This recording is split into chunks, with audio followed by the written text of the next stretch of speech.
Once again, I welcome you all to this 105th session of Leadership Talks. As you know that these sessions are being organized by India International Education Council and School Lalaji Solutions. India International Education Council is a not-for-profit organization which is working in the field of education. It has collaborators from 12 countries. It aims to create a better world through education, building quality centers for elementary education, approachable for all kids. It also tries to find best educational practices across the globe and find ways to implement those in Indian institutions. It is also creating more awareness on hygiene and learning disabilities. It works in a publication part. It publishes a magazine called World Education Review and many other educational reports. It aims to build 100 chapters in different cities by 2022. It will soon open its membership for institutions and individuals. It also impart training for leaders, teachers, students, and parents. So as you all are aware of that we have so far successfully conducted 104 sessions. We have received 10,587 registrations, 9,417 questions on national education policy. We have seen participation from 5 countries: India, USA, Qatar, Saudi Arabia, Nepal. From India, we have seen participation from 20 states and 84 cities. We aim to organize 200 sessions. With this, we will be reaching out to 100,000 educators, 20,000 institutions, and 1,000 plus eminent speakers like today's speakers would be joining us to share their perspective and ideas on national education policy. So now please allow me and join me in welcoming our key speakers for this very special 105th session. Our first key speaker, a very senior education leader, Amita Mittal ma'am. Amita Mittal ji currently is director with the Wisdom World School. She is an academician who has been working in the area of education for more than 2 decades. And her able academic and administrative guidance have reached out to several educational institutions in urban and rural Punjab. She has the proud credit of setting the 2 big schools in Ludhiana, Satpal Mittal School, which is a Bharti Group venture in Ludhiana, and DCM Presidency School, which is a flagship institution of DCM Group of Schools. As a human resource developer, her powerful insights and ability to motivate educators have made a profound difference in the lives of who all have come in contact with her. She regularly conducts workshops with the view to empower the teaching fraternity to deal with and help the young minds walk steadily and strongly towards their goals and happiness. We welcome you, Amita ma'am. Thank you for joining. It's an honor to have you. Our next key speaker, another very senior education leader, Dr. Alpana Joshi ji. Alpana ma'am is principal with the BBL Public School, Bareilly, Uttar Pradesh. She has more than 24 years of experience in the field of education. She did her PhD in radiation biology. She did her MSc in animal sciences. She was also a university gold medalist. She has worked with many prestigious schools like SR International School, SPS Bareilly. She is also the master trainer for CBSE adolescent programs. She has received a prestigious honor to be with the then President Dr. APJ Abdul Kalam and Dr. Prime Minister Dr. Manmohan Singh ji. She has published papers in India and abroad related to cancer and radio sensitizers. She has delivered science talks on Akashvani and Doordarshan. We welcome you, Alpana ma'am. Thank you for joining. It's an honor to have you. Our next key speaker, Kamal Bir Singh Jaggi sir. Kamal Bir sir is principal with the Modern School, Dehradun, Uttarakhand. He graduated from a Hindu college and he did his master's and BEd from Delhi University. He is also the coordinator with the Department of Special Education and Research since 2008. He has been working with the National Institution for Empowerment of Persons with Visual Disabilities since 2008. He has attended many workshops organized by CBSE. He also received a very prestigious Citizen Journalist Award bestowed by CNN-IBN in 2009. He has also played the flute for more than 10 years at Yugvani All India Radio. We welcome you, Kamal Bir sir. Thank you for joining. It's an honor to have you. And our next key speaker, Divya Walkley ma'am. Divya Walkley ji is principal with Dr. Sonilal Patel Senior Secondary School, Kanpur, Uttar Pradesh. She has a career span of 20 years in many prestigious schools affiliated with CBSE, ICSE, IGSE, ICSE board. She has conducted many teachers' workshops on child psychology, child behavior, classroom management, personality development, among many other such relevant topics. She has done MA English Literature, MA Education, BEd, and CTET. We welcome you, Divya ma'am. Thank you for joining. It's an honor to have you. Our next key speaker, Dr. Apna Vibhuti ji. Dr. Apna is head of biotechnology with the SRM University, Haryana. Dr. Apna is working with working for 6.5 years with SRM University, and currently heads the Department of Biomedical Engineering and Biotechnology. She has completed a Department of Science and Technology SERB funded government project in the field of life sciences as a principal investigator. She's having 16 years of teaching and research experience from various national and international institutions. She has done her postdoctoral research at one of the world's top university, University of Pennsylvania, United States. She has published her research paper in peer-reviewed international journals. She has also published 18 papers so far.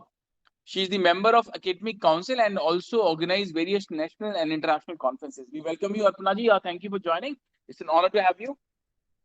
Our next key speaker, Mr. Sunil Dangi. Sunil Dangi ji is co-founder and CEO of eMango Solutions. Sunil ji is an IIT graduate from IIT Kanpur. He's having master's degree in mathematics and scientific computing. He's also an actuary and member with Institute of Actuary, United Kingdom. He has worked with ICICI Prudential, HSBC, Financial Risk Advisor at Ernst & Young, India and UK. He's an entrepreneur for the last 6 years in telecom, food and education sector. He's doing research on career counseling for the last 2 years. Based on that research, they've come up with a wonderful product called eMango, which is a digital career counseling platform. We welcome you, Sunil sir. Thank you for joining. It's an honor to have you. And our last key speaker for this very special session, Mr. Savio John. Savio is National Head of Quality with Torrens. He's a professional musician, specifically a guitar songwriter and guitarist. He has been performing since a very young age and has toured multiple cities performing in various venues. He's also a gospel musician and has featured on multiple TV shows. He's currently working with Torrens Music and heading quality and delivery excellence in India. Since the past 8 years, he has been working with institutions engaged in vocational education, handling business development, strategy, and implementation. Savio has always been very vocal about making music a compulsory subject in schools, as the creativity, discipline, and communication that it demands would help students become better individuals. Savio has also authored the vocal curriculum for Torrens and conducts vocal workshops across various schools. So with this, I again welcome you all, for joining and making this the 105th session truly special. Now, as you all know that I'll come back to you for your opening remark, and then I'll come back to you for your main talk. So, I would request Amita Mittal ma'am, if we can have your quick 1-minute opening remark to begin the session. Amita Mittal ma'am. Hello, everyone. Can you all hear me? Yes, ma'am, you're audible. Yeah. So first of all, a big thank you for having this wonderful platform where we can share a lot of our views and, whatever we have understood from the NEP. And of course, to interact with so many other people, who are really excellent in this field and who are going to speak on all the NEP and decode it. And let's see what actually comes out of it. And hoping that, India would really, really benefit from this new education policy that is coming in. Because actually, if anyone asks me, we really need a very big change. A really big change. I'm not very happy with the type of things that are happening in the schools. I have been principal to lots of them. And I am still hand-holding a lot of schools, especially for curriculum development and also for imparting education. Today, my topic is going to be why literacy and numeracy. Because I am really very keen on the initial, the classes in the schools. I'm really, really very fond of the little ones. And I feel that the school is only going to prosper if these classes are actually looked after. Absolutely. So thank you once again for having us on the on this platform. And I really hope I get to learn a lot by the end of the session. Thank you, ma'am. We all agree with your remark that we certainly need a big change. And thank you for joining. I'll come back to you. Now, I would request Alpana ma'am, ma'am, if we can have your quick 1-minute opening remark. Good morning, everybody. Wonderful to have an interactive session with all of you. It is NEP and so many things. We are still listening to what all NEP has. Basically, there are path reforming remarks and reforms during NEP when it was launched. There are curriculum for early childhood care, and for those curriculums, the kids would be benefited. It is not the rote learning, it will be something which nowadays application based learning. I was going through this NFP policies. My remark would be the way they are launching their report cards. Report cards, which was a two-page report card previously, or till date, what we are having, according to the new education policy, I'm really thankful that they're having a different type of report card, which would be a wonderful assessment of their learning, the child's learning. And when the child goes to higher education and all, that report card would be really beneficial. All these things I'll be taking up in my session. So it'll be interactive session. Thank you, everybody. Wonderful to be with you all. Thank you, Alpana ma'am. We all are very excited to hear your ideas. I'll come back to you. Now, I would request Kamalbir sir, sir, if we can have your quick 1 minute opening remark. Yes, good morning, everybody. And it's a good opportunity to be associated with this organization. And as you said in your opening remarks, you've already had 104 sessions prior to this. So I look forward to having a good interaction, maybe at the end of the session. Though through webinars, interaction is not always possible in the same manner as we have in seminars. But let's hope for some queries and questions, if there are any, at the end of the session. And I will generally focus on school education and my general remarks on school education, and as I get my turn. Thank you very much. Thank you, sir, for that. We all are very excited to hear your ideas on that particular important topic. I'll come back to you. Now, I would request Divya ma'am, Divya ji, if we can have your quick opening remark. Very good morning to all. Am I audible? You're audible, ma'am. Thank you very much, IEC, first and foremost, for this wonderful platform, for bringing in so many educators, such ready minds coming in together to understand such a difficult topic. It was not at all common for everybody. This is what I felt. And NEP is something which is going to give a dramatic change to the education system that we have currently in India. Being an educationist and that too working at the very ground level, I really felt this from the very beginning, that there is a change required. It's a pleasant feeling for me to talk to you all and share my ideas. And further ahead, we'll be bringing them all together for this betterment, which will be the best change for the students which are the base, which are at the core of this NEP, which makes me really happy. And with this change and the discussions which we'll have, for sure, I'll also be adding something or the other new in my school, like I always keep on doing. Here, I haven't selected any topic as such because what I was concerned was putting it into practice. So everything that I know or I can share with you people will be from my side, and how these things are to be inculcated in a manner that we can take it in our everyday works, in everyday schools. That will be my part, which I'll be trying to do. Thank you so much. Thank you so much. Thank you, Divya ji. As Amita ma'am said, like, we need to have that change, and you said like NEP has a potential to bring that change. So thank you for saying that. We'll come back to you. Now I would request Dr. Arpana Vibhuti ji, Dr. Arpana ji, if we have your presence, can we have your quick 1 minute opening remark?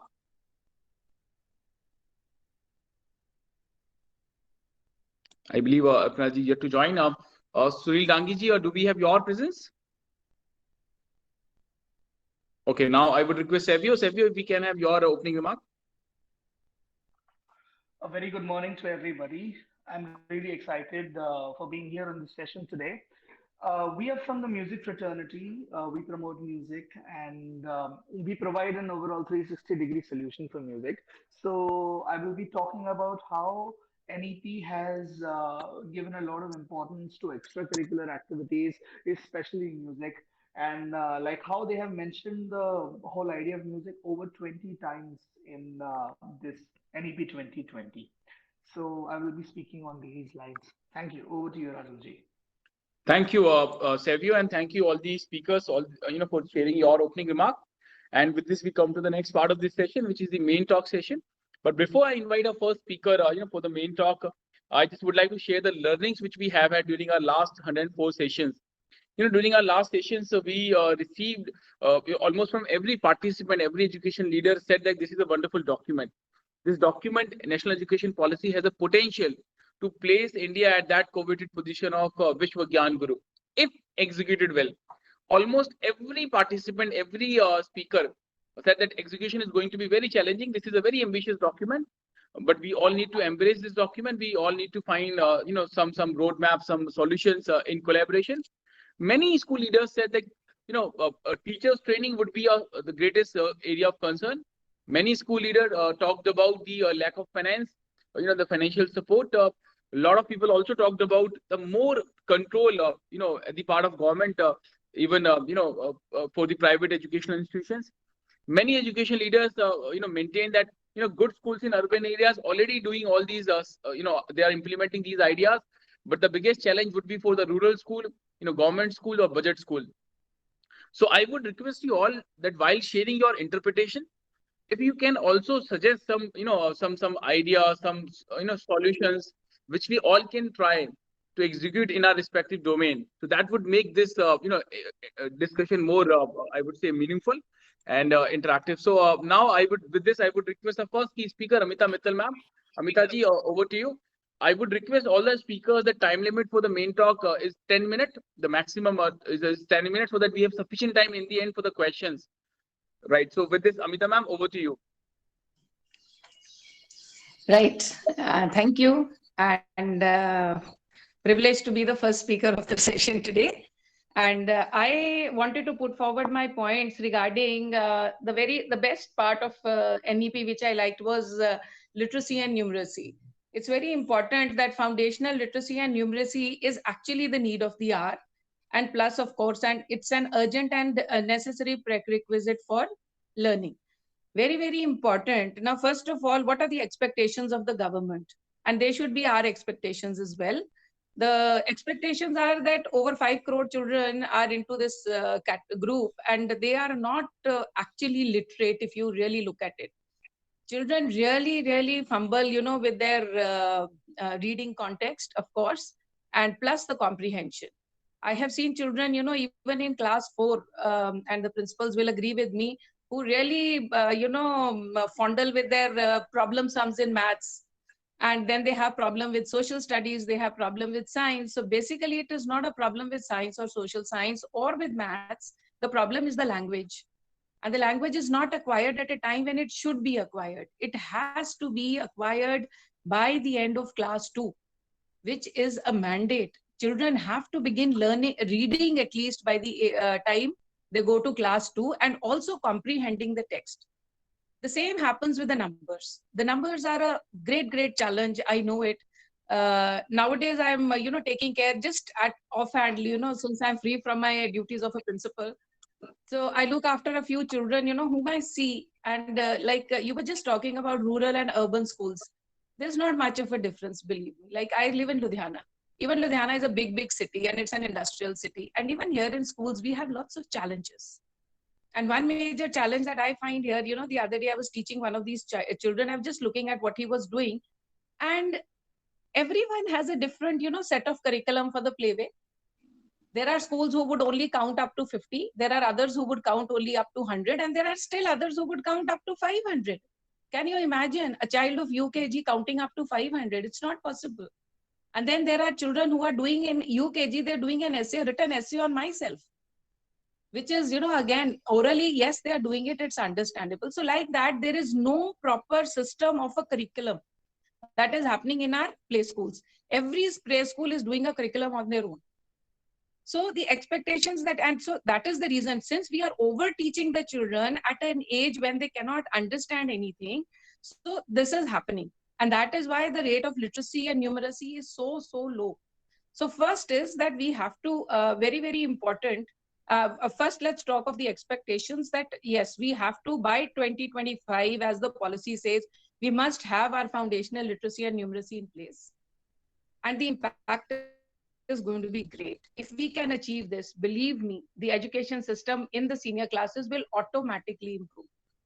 This huge rush of IELTS and the huge rush of tuitions and everything can be done away with very easily if we as principals or as educators or as policymakers, look into our these formational primary years, which we are calling the first 5 years, 3 years of pre-primary and 2 years of that primary. If we are actually able to really look after all that and frame a very good curriculum for that, it will really work and it will really help. Then when we go on to the shaping of a strategy, how are we planning to do it? The planning is, of course, first setting up a curriculum and then training teachers. As you already said, teacher training is a must. When we talk of finances, which you talked in between, I'm trying to just pick up all that. So when we talk of finances for teacher training, that is what all schools always have an excuse for that. Believe me, all teachers have done B.Ed. So they are trained. Aisa nahi hai ki they need some extra or additional training. All principals are even better trained because they have gone through. I, as a principal, have gone through, schools for the last 25 years. And these 25 years have taught me, I have seen where are the challenges, where are the gaps, where are my teachers faltering, where are my kiddies faltering, and above all, where are my parents faltering. So this triangle, even if the principal looks after, she doesn't add any additional cost. And teacher training can be done very easily. It is not that big a problem.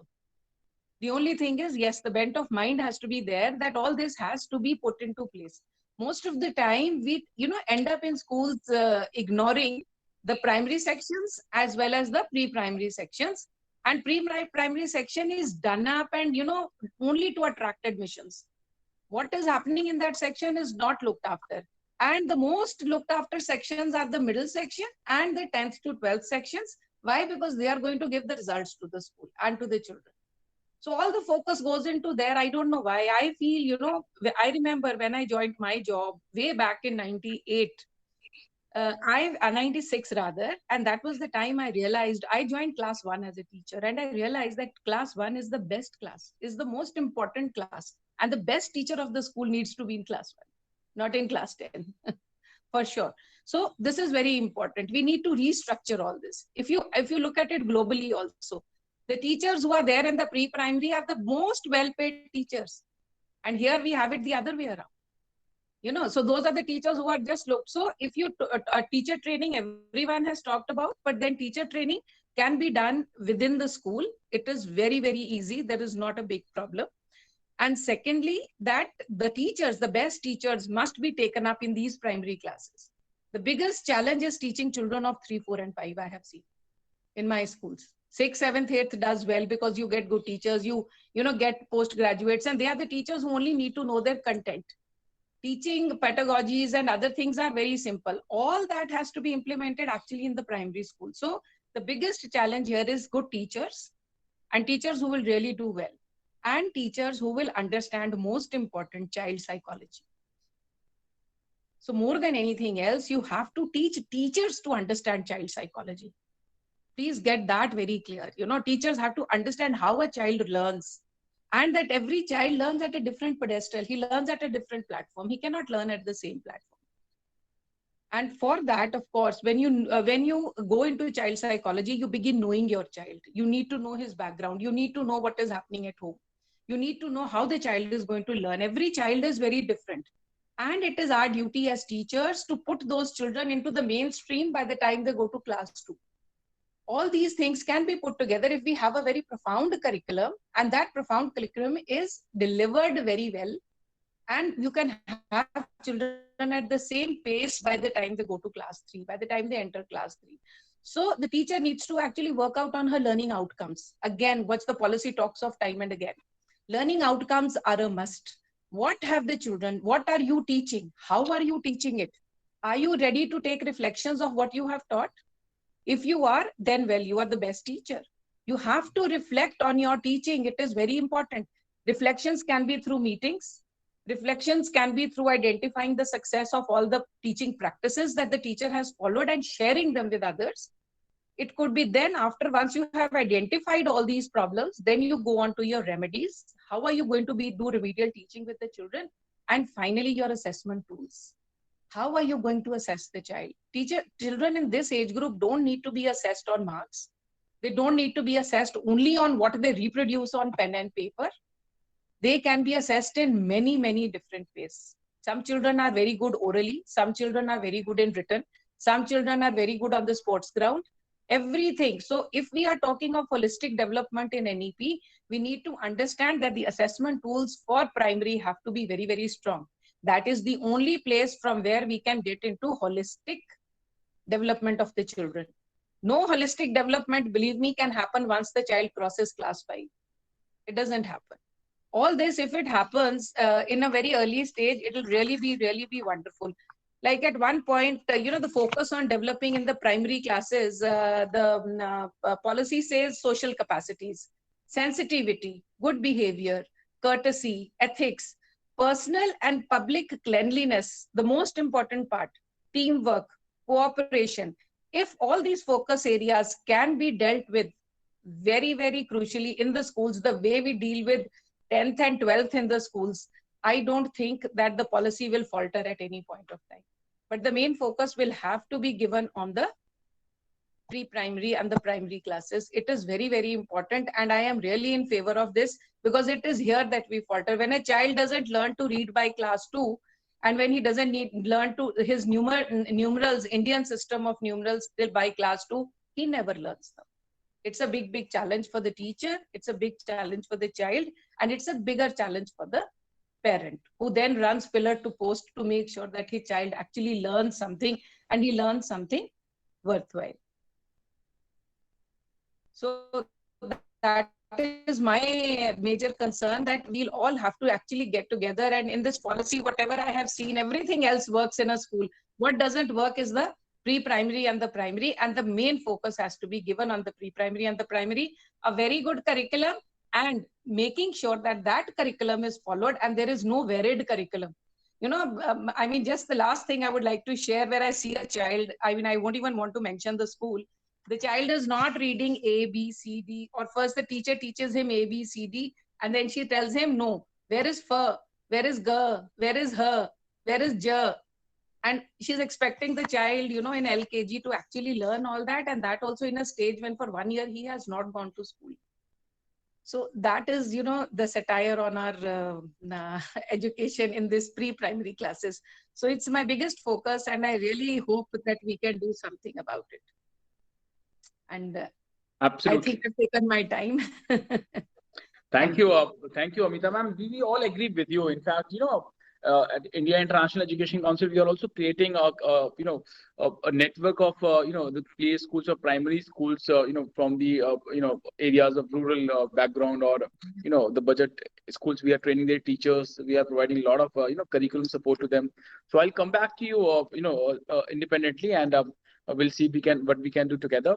So we all agree with your thoughts, Amita ma'am, that the biggest attention, the most important attention the area deserves, that is the primary part. We can only achieve holistic development if we have strong assessment tools at primary classes. You also talked about how language can create a problem, in learning at those stages. You also talked about that there is not much difference, about the urban and rural, and both have their different set of problems. And you also talked about teachers training is not a big challenge. You also talked about the need to restructure our, the putting best teachers in primary classes, and teachers also need to work on their learning outcomes. So thank you, Amita ma'am, for sharing these important points and sharing your experience. I'll come back to you with questions. Thank you, ma'am. Yeah, sure. Thank you. Right. With this, I would request our next key speaker, Dr. Alpana Joshi ji. Alpana ma'am, over to you.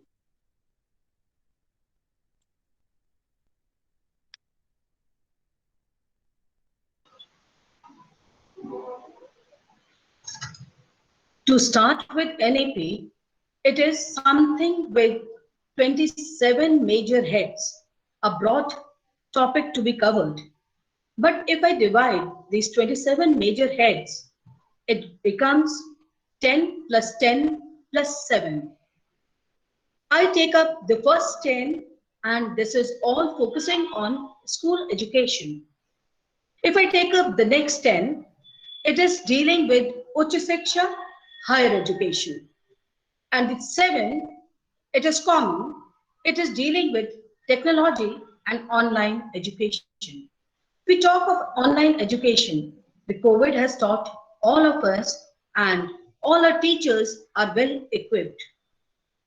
NEP says online education will further be used for first teaching, second learning, and the would be assessments.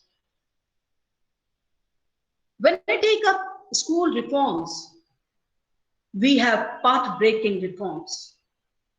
Since 1986, for the first time, a full curriculum will be developed on early childhood and care through NCERT, and total universalization would be taken up, and how the child has done the Purva Shiksha, what we call as when the child goes to higher education.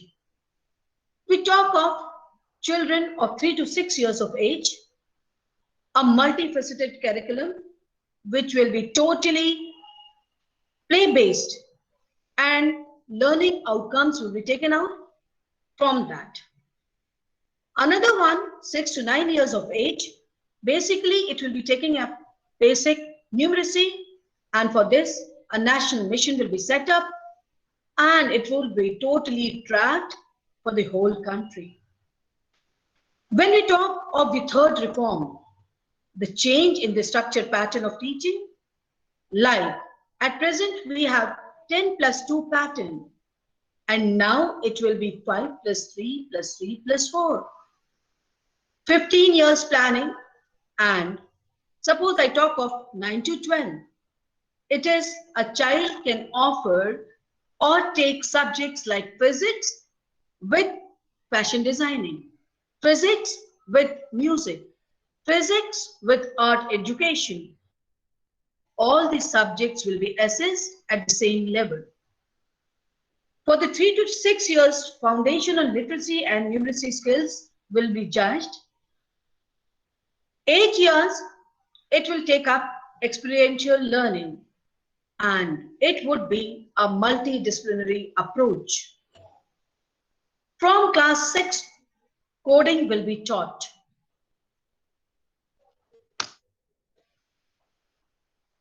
This coding will be to increase the mathematical thinking and also the computational skills of the child.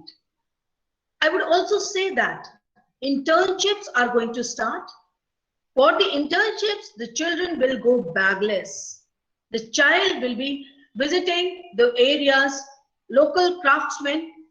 The child can go and learn carpentry. The child can learn how to stitch, how to sew. The child can be going to leather industries, learn what is tannery, and so much. Then, not only this, there would be subjects like vocational, music, art and craft, sports, etc. Plus all academic subjects will be at the same level. All will be taught at the same level. Not only this, there would be inclusions too. Suppose I talk of PWD, persons with disabilities, all 21 types. All 21 types will be given inclusions. Gifted children. If I talk of the gifted children, 2 to 4% of the gifted children who are now named as geniuses. So these will also be coming under inclusions. When I talk of the girl child, the policy still has special funds for the girl child education. For example, I talk of Kasturba Gandhi Balika Vikas Vidyalaya. The reforms have been taken up here also, and previously the classes were up to, in different schools, the classes were up to class 8 or 10. Now in the NEP, this is going to be upgraded up to class 12. Vocationals will also start from class 6. I talk of the curriculum, the NCM, the new pattern, 0 to 3 years, again a framework would be taken up. Parents to be told what you have to do for the children of this age at home even. In short, if I talk of the board examination, the board examination pattern to be changed at different levels. NEP says they can be modular examinations. In a year, might be they are 2 times, and they will be objective plus subjective both.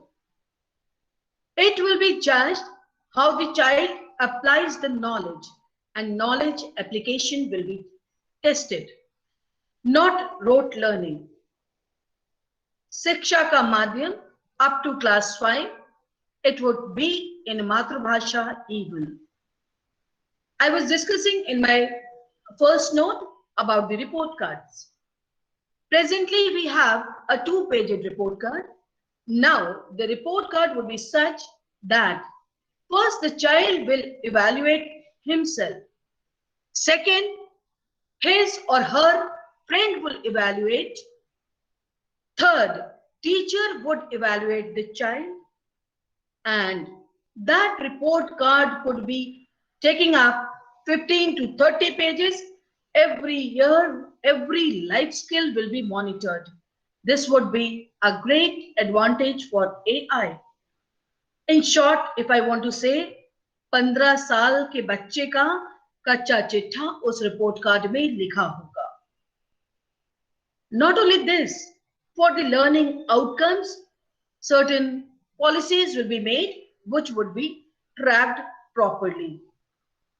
I would like to emphasize on Parakh here. You would say, what is Parakh? P-A-R-A-K-H. It is performance assessment review for holistic education. Now, to evaluate the child, certain benchmarks must be made, and according to the standard norms and guidelines, these benchmarks, the child has to reach up to that particular benchmark. Means we have to check the child at every level, and if the child is educated, is going from one class to another class, how he's doing with the skills, is he coming up to that level or not, those benchmarks would be taken up. Even for teachers, there will be different assessments. Role expectations for teachers would be there. Even book reading and promotion policies in NEP would be discussed. And because I have completed my time here, so if given another chance, we'll take up certain things more. But I would say we are doing practically certain things with the children, which changes the diversions, and we are applying his knowledge. Our school has regular math melas, and in that the child from class 1 to class 10 participates. The maths mela is a wonderful activity where the child is using his mathematical and analytical skills both, and you coming up with certain ideas, and this is taken up in certain quizzes that the children are assessed for their mathematical assessments. Not only this, we have fantasy fairs in our school where the conversation skills are checked. We just pass on 10 to 20 stories every year to the child. The child prepares 5 stories in his or her different ways. The stories are presented in class platforms. The best are selected out, and those are taken up in quiz form by the teacher. This is again a knowledge application method.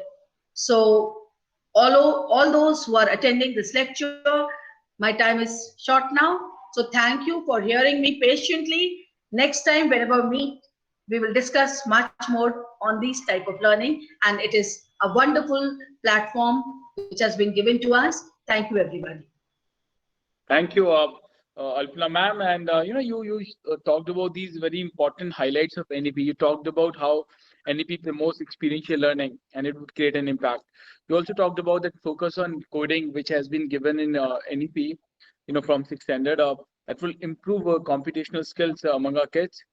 You also talked about that the emphasis upon vocational skills in this national education policy would create that much needed impact and would help us in creating our students more employable.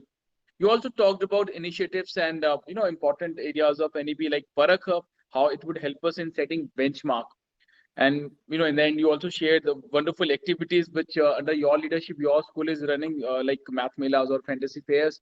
So thank you, Alpana ma'am, for sharing all these wonderful points. I'll come back to you with questions in the next part of session. Thank you, Alpana ma'am. So with this, I would request Kamalbir sir, if we can have your ideas, your perspective on national education policy. Sure. Yeah, once again, a very good morning to all of you. I assume many of those attending this webinar may be the first timers who would like to know certain facts about the policy also. And my earlier speakers have pointed out certain things which are revealing for them. So as you all know, and many of you may like to know, this new education policy, on 29th of July, the Union Cabinet approved the new national education policy and renamed the ministry also, that is Human Resource Development Ministry, and now it will be called Education Ministry as in the past. The committee headed by former ISRO chief K. Kasturi Rangan suggested changes in the education system under the new education policy 2020. I would like to quote Lord Alfred Tennyson, the famous line of this 19th century poet, English poet: "Old order changeth, yielding place to new." As there is always some resistance to change, my question is whether will this change be resisted or welcomed? Let us wait and watch. This new education policy, prior to this, national education policy was introduced in 1986 and it was reviewed in 1992. That was termed as new education policy also. We have another new policy now. The advantage is that it will always remain new. It will never be old even after decades until another new policy is introduced. The name suggests that. In the same way as modern era in literature and history is still modern even after about 300 years and will remain the same indefinitely. In the case of this new education policy, the tag, of course, is 2020. This tag will make it identifiable. So no identity crisis for this. In the policy, there is occasional reference to pandemic, the consequent need to undertake research in medicine, etc. This will also keep the memories of the past year fresh in mind. The policy lays a lot of stress on multidisciplinary approach.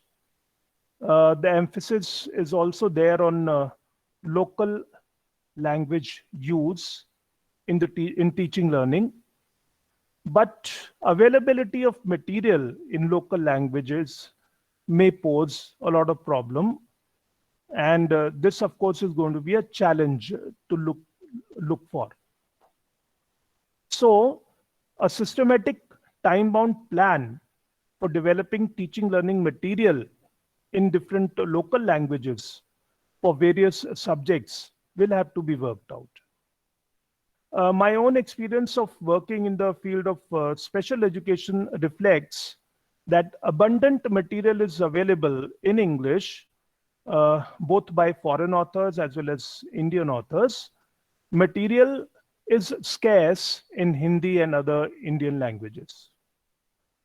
Apart from this preparation of material, a lot of training and awareness programs will have to be carried out so as to prepare key resource persons and resource persons who will have to convey the intent and design of the policy nationwide.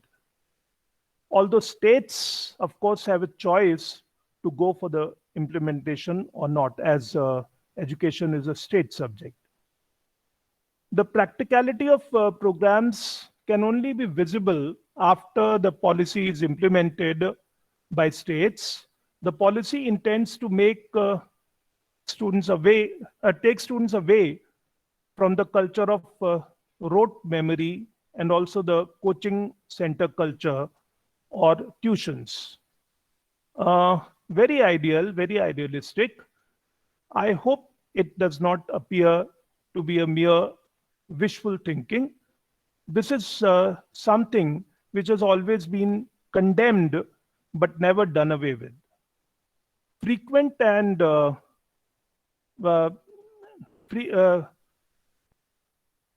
frequent and repeated reference to socio-economically and disadvantaged groups is also made. And I must appreciate that this policy has detailed reference to the education of the disabled, and it talks about the inclusion of the disabled in the mainstream. Earlier policies, of course, did not have a detailed reference to this, simply because Rights of Persons with Disabilities Act was first came to force in 1995, and it has been there now as RPWD Act 2016. Chapter 3 of that act refers to education of the disabled, of the challenged, and there are 21 disabilities. And this act, of course, talks about the inclusion of the disabled in the mainstream, which certainly is a point to be noted. Then, talking about the restructuring of school curriculum, as it should be revealing for all those who are attending it for the first time, the policy recommends that current 10+2 structure of school education is to be redesigned into 5+3+3+4 design, comprising 5 years of foundational stage for ages 3 to 8, 3 years of preparatory stage for ages 8 to 11 or classes 3 to 5, then 3 years of middle stage for ages 11 to 14 or classes 6 to 8, the 4 years of secondary stage for ages 14 to 18 in 2 phases, classes 9 and 10, and then classes 11 and 12. This is how it has been redesigned. Earlier education system, which talked about 10+2, did not really formally make a mention of the period spent by children in nursery, KG, etc. It began from class 1 to class 12. Now, this system makes it formal for them to attend school from the age of 3, and they have to spend a lot of time in Anganwadis and primary schools. In fact, the initial 5 years, 3 years have to be spent in Anganwadis, and 2 years, of course, in preschools for preparatory stage. 10+2 system, of course, had board exams in class 12 and 10. This system recommends public exams at various stages. 10 and 12 exams are still going to be there, but then Class 10 exams will be held twice and 12 exams will be held twice. Second exams, of course, will be for improvement. Though I must admit that there is not much of a difference in this approach. This is there presently also. So my perception says that the challenges once overcome will make it a policy which everyone will appreciate. But these challenges, of course, will have to be overcome. This is all I have to say. I'll wait for the question answer session. Thank you. Thank you, Kamalveer sir. You explain the important parts of NEP in a wonderful way. You also say like resistance of general, in general, the attitude towards resistance has failed many good initiatives in the past. You also talked about the importance of training, for the successful implementation of any policy, NEP in particular. You also talked about how this NEP offers more inclusivity. So thank you, Kamalveer sir, for these important, for suggesting these important parts. Now, certainly we'll come back to you with questions. Thank you, sir, once again. With this, now I would request our next key speaker, Divyaji. Divyaji, if we can have your ideas and your perspective.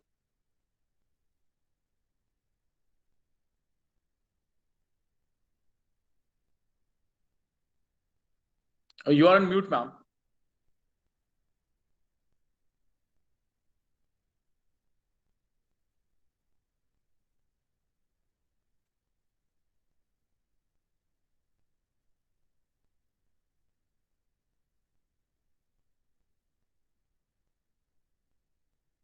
Meanwhile, I must recognize that we have been joined by our another two participants, Mr. Sunil Dangi and Dr. Arpana Vibhuti ji. Welcome, Sunil ji, and welcome, Arpana ji. Thanks, Rajul.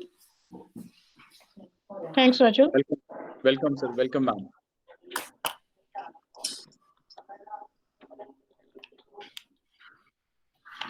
You are still on mute, ma'am. Divya, ma'am.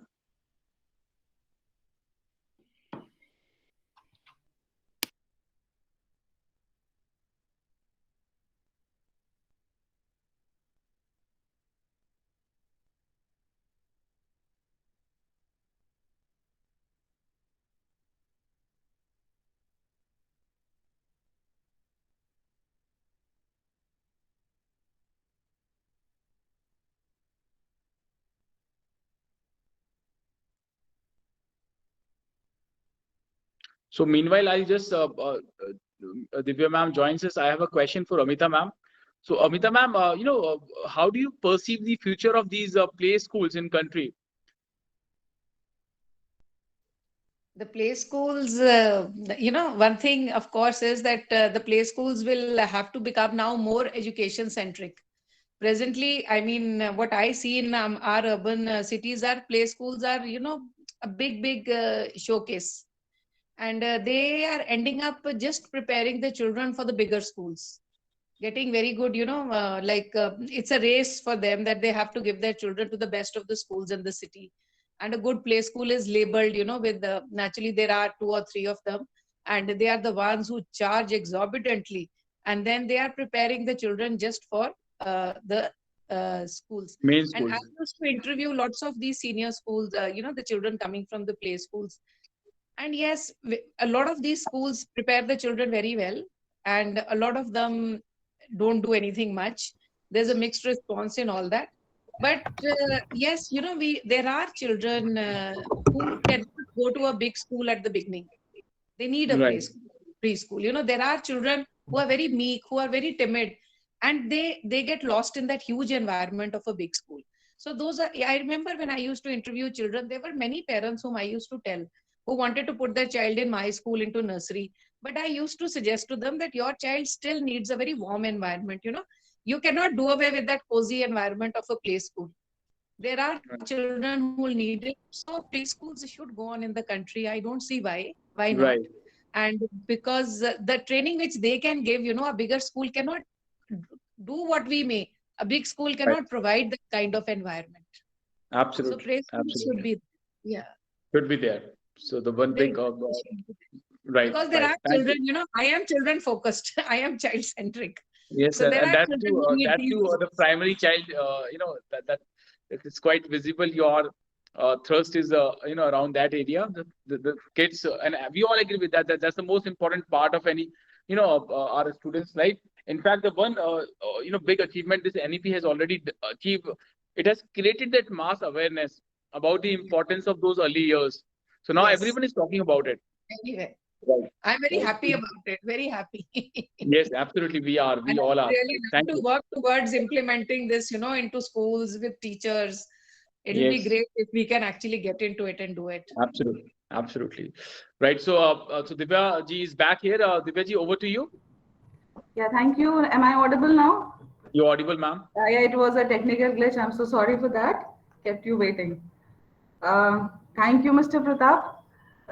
It's till now, though it's been a wonderful session. We have got to know so many things which we've been reading till now, and with the voice and the understanding and the modulation and the platform, I think it will be much more easier for people to understand. Like Sir said, there are many people who have not you're not aware of the basics, so we got to know so many things with that.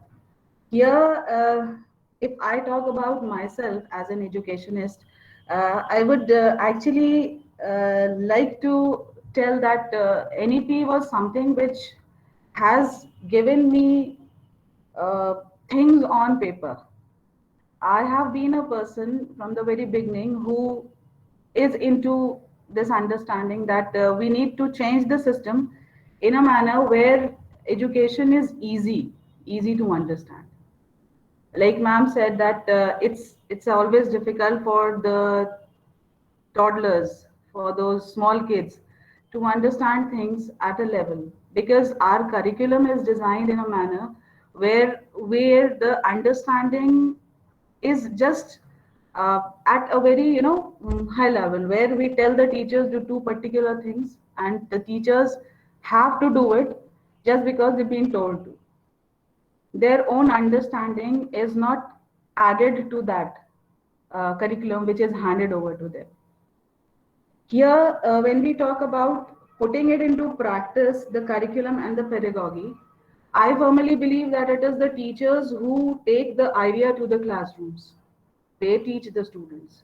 We just do the framework, we talk about the lesson planning, we talk about those things which are to be done, but it is the teacher finally who's doing the needful. And the teacher's training is supposed to be something which is taken care of. Teachers training is an inseparable part of my life. As a teacher, I started from the pre-primary, that is from the very basic UKG. And since then, I've been into various classes and various boards, which have actually taught me about different levels of understanding that we have at different levels. Every board is trying to teach the student the same thing in a different manner. You talk about any board, the state boards or the central boards or the international boards, everybody, the syllabus is the same. It's just the teaching methodology which is different at every level. Now, what NEP is doing, it's bringing everything all together. It's bringing everything all together. The teachers, they'll be getting training, that 50 hours mandatory teachers training, which has been added to this. This is something which I like the most. I've been into teachers training where I keep on telling the teachers about how to take the classes, how to deal with the problems, how to deal with the curriculum. There are so many issues which keep on coming on everyday basis, but they do not have any help to that. That is something very important. Teachers, when they get this training, they understand, because many of them, they are not aware of even the learning outcomes. They don't know. It's just that this book needs to be completed, this chapter needs to finish, I have to sign and then give it to the coordinator. Yes, the work is done.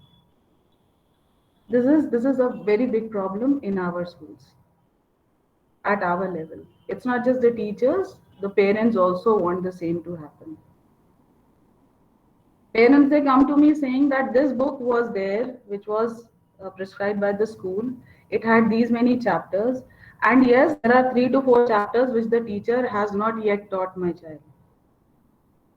I explain them that this is not mandatory, because completing the whole book is not what we are here to do. It's the understanding part that should take place. But it's difficult to make them understand. Now that integrated part comes in.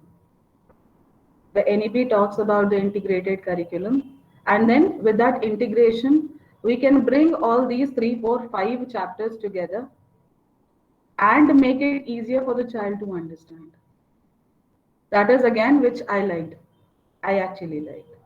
Integration of all the subjects which we have been doing in our school, which we've been doing. Like we give work to the students during the summer vacations and the winter vacations. There, in my school, we've been doing the integrated projects, which the teachers, they come in together, they decide, they come up to a topic where they can integrate 2 to 3 subjects together. And a topic is selected where the child is not getting projects to be done at different levels, at different subjects. They bring it in together. And then it's easier for them and the parents to do it, because every time it's the parent who comes complaining that so many subjects and so much of work, and again so many things to be purchased from the market, and everything goes waste. With this integration part, we are able to do so many things which are on display, which the child is able to explain during the parents teachers meet, or it be those exhibitions which we do at our level. The child comes in with those projects, and then the exhibition is all done instead of bringing in the new ideas together. 50 hours of teachers training is something which is being followed by CBSE, and we are doing at our school, and other schools are also doing. Simultaneously, what I am doing at my level is bringing in the publishers and telling them to give the teachers training related to those books which they want us to be here in the school. So instead of just bringing in the books, it has to be the training part for the teachers, which is very important, which makes them to understand how these books and the curriculum and the syllabus is to be taught at different levels. Early childhood care and education, which the NEP is emphasizing on, is again, which is a mandatory part of the schools, which otherwise goes unnoticed. Like Amita ma'am said, the pre-primary, the classes 1 and 2, the junior classes are the ones which otherwise are not taken care of. But I highly recommend that these are the years where we are supposed to teach the child, make the child understand what are we trying to bring that outcome, from them. It's not just that the book is to be completed, the homework is to be given, the classwork is to be set, and the test to be taken. No, it has to be a technology or a methodology where the child actually enjoys learning, comes in with a fresh mind every day to school, and yes, is totally engrossed in that learning part. The thing which again excited me the most was the curriculum and pedagogical structure of school education will be reconfigured. Reconfiguring is an inseparable part of each and every school system. It has to be done every year. In fact, whenever a session changes, it's supposedly every year that the school should reconfigure what the school has taught in the last year and what is the planning for the coming year. The NEP is saying that, so I'm sure it will happen in our schools now. 5, that is the PG, LKG and UKG classes 1 and 2. They will have an integrated curriculum where the child will be able, we'll be able to understand, we'll make the teachers understand that from PG till 2, you have to take the child on this particular platform, right? This will be the roadmap. In our school, again, for the coming session, we are planning on particular topics where the school will be divided in a manner that the same classes, every class will be teaching the same topic at their level. so that every child is into it and they learn and they understand things. Instead of just mugging up, instead of just completing the chapter, the teaching will be in a manner where they will be doing certain things. And experimental learning, experiential learning, which are those core words which NIP is giving us, will be something which will be inculcated in our curriculum. And that is going to bring the change. Change is difficult, I agree. It is very difficult because traditional methodology, everything in the resources, everything in the planners, everything which we've been doing for years is much easier to do. It's very easy. For every change that has to be brought, we have to be prepared, and that too we have to work a lot. And with this platform, with these type of platforms where we are coming in for a better understanding, I firmly believe, and I'm keeping my fingers crossed, that there will be a change in the education system which will be beneficial for our children. And as India is now coming at a global level where we are being identified, like there are so many things where now Indians are into it. I really expect, and I pray for it, that we do it at our level also. And the education system, the new education policy which will be new forever, like sir said, is going to give us that new India of tomorrow. Thank you. I think I'll be closing here. Thank you, Divya ma'am, for sharing your ideas and how we can execute it well. You also talked about how teachers training, that compulsory teachers training, 50 hours teachers training is going to create an impact, and how you have entire your life has given importance with this teachers training part. You also talked about why we need integration of all subjects, and each child needs that individual attention, and NEP is also talking about it, as you mentioned. You also talked about that we all need to welcome and embrace the change, and it would certainly, we are in a collaboration, we are going to achieve the desired fruits. So thank you, ma'am, for sharing these important points. Thank you, Divyaji, once again. Now with this, I'll come back to you with questions. With this, I would request our next speaker, Dr. Vibhuti, Dr. Arpana Vibhuti ji, if we can have your ideas. Okay, so good morning, all of you, and I am delighted to be there for this NEP forum. And moreover, I am from the higher education side, and since I am in the SRM University, my views regarding the NEPs are basically whatever the education we used to provide to the students at the school level, that should be mapped properly with the higher education. So if the policy is saying that multiple exit and multiple entries can be there, and moreover the vocational courses, student they can opt according to the interest. So if the mapping would be corrected, and a proper teachers training, not only the school teachers but the college professors as well, so we can come up with the what you can say, that we can come up with the students who can be not only the kind of employability pattern, they are having the employment, they are having the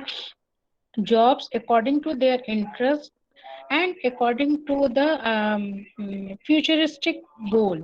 So it is not like that when we talk, because since I am in the university system, so I can able to see that how the students they used to come with the knowledge, and they want to disseminate their knowledge into the employability term. So we need to know where is the lack and how we can modify the things. And NEP is having the better system, and if it is having the multiple entry and multiple exit, so that will be the betterment for the students point of view. And moreover, if the training will be proper for the university professors also, and a placement team, so that these gaps would be filled. And what we are having, like industries or the institutes, they are going to have the students according to their requirements. So if we will have fill those gaps, so that we can able to prepare the students, so that they are not having the goal of doing the job only. They will have the interest, they will go further, and they will utilize their skills in that way.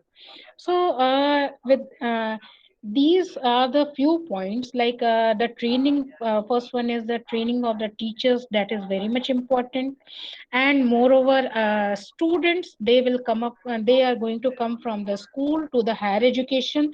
So, how we are going to decipher the knowledge, not only the knowledge, but practical aspect in terms of the industrial knowledge or institute knowledge, or if the student they want to go in the higher education, how they are going to utilize those practical knowledge in that way.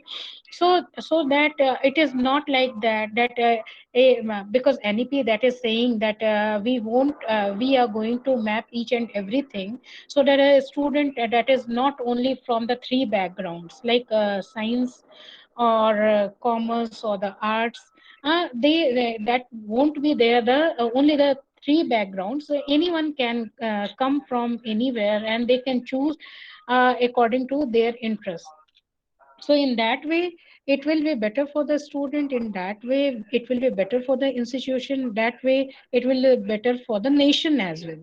So the goal is very high. I mean, very high in terms of not only the employability, or if we are going to train the student as the entrepreneur, but yes, of course, for the development part, that is most important.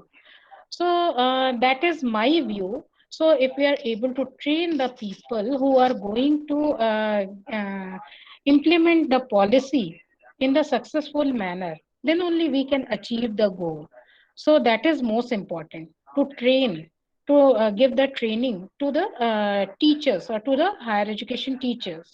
That is important, so that they can deliver the things successfully, so that we can able to see the growth in the students.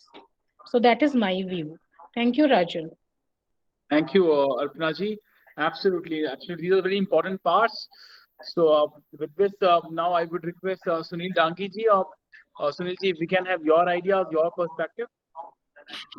Good afternoon, everyone, and sorry for being late. There was some network issue, that's why I couldn't join earlier. The new education policy has given extra wings to the child. That as Dr. Arpana was discussing, that actually what in the existing system, what is happening is there is a lack of continuum between the school education, then the higher education, and the job. So what is happening is that 80% of the people, those who are doing the work they are doing, they have not studied it. So I would like to discuss the extra wings in the terms of now the students will not be choosing the stream after class 10. They will be choosing the subjects.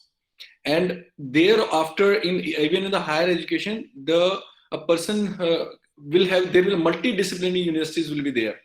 So it is not like that once you will get stuck in the non-medical stream, so you will have to be engineer only. So the more options will be there. Now the question is that what I'm going to discuss about the problem with the conventional ways of choosing the career. There is the way the career are being chosen by the child, and it's not about the choosing the career, it's about